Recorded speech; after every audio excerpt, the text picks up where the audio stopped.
आपको सुनकर हैरानी होगी कि भारत में एक मूल प्रति है मनुस्मृति की, जो हजारों वर्षों से आई है, और एक मनुस्मृति अंग्रेजों ने लिखवाई है।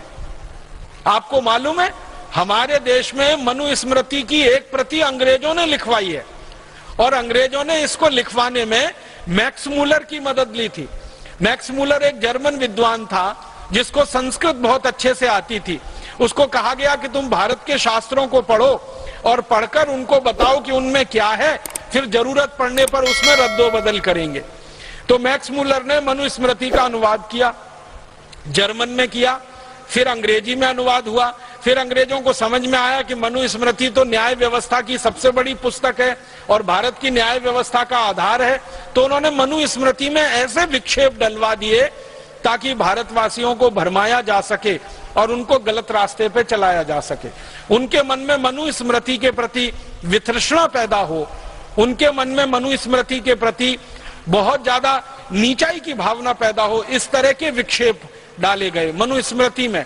इसी तरह के विक्षेप डाले गए हमारे अन्य बहुत सारे ग्रंथों में, और अंग्रेजों की इसकी बहुत बड़ी टीम थी और बड़े भारी लोग इस काम में लगे हुए थे। कोई साधारण अंग्रेजों ने यह काम नहीं किया है। मैं नाम ले लूं अगर, तो एक अंग्रेज का नाम सबसे ज्यादा ले सकता हूं। विलियम हंटर नाम का एक अंग्रेज हुआ करता था, जिसने सबसे ज्यादा भारत के इतिहास में विकृति डाली, जिसने सबसे ज्यादा भारतीय शास्त्रों को विकृत किया, जिसने सबसे ज्यादा भारत के पुराने ऋषि महर्षियों के लिखे हुए आप्तवचनों को, वाक्यों को बिल्कुल उल्टा कर दिया। और ये कैसे कर पाया? वो विलियम हंटर की एक विशेषता थी, वो ये कि अंग्रेजी बहुत अच्छी जानता था, उसके साथ साथ उसको संस्कृत भी बहुत अच्छी आती थी। तो चूंकि संस्कृत अच्छी आती थी और अंग्रेजी भी अच्छी आती थी, तो भारतीय मूल ग्रंथ संस्कृत में है तो वो पढ़कर समझ लेता था। फिर अंग्रेजी में कहां कहां विकृति करके उसको फिर से बनाना है, आसानी से वो कर लेता था। विलियम हंटर की पूरी टीम थी, जिसको कहा गया अंग्रेजों के द्वारा विलियम हंटर कमीशन।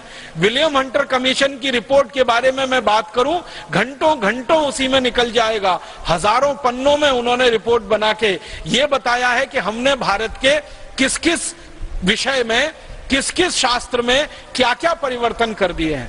ये अंग्रेजी संसद को उन्होंने भेंट किया था और वहां पर उसको प्रस्तुति करके उस पर बहस हुई थी। तो अंग्रेजों ने अपने देश में ऐसे बहुत सारे विद्वानों को तैयार करके भारत के शास्त्रों में विक्षेपण कराया। बहुत कुछ ऐसी चीजें भर दी उनमें जो विश्वास करने लायक नहीं है और तर्क पर कहीं ठहरती नहीं है और सूचना के आधार पर पूरी तरह से गलत है।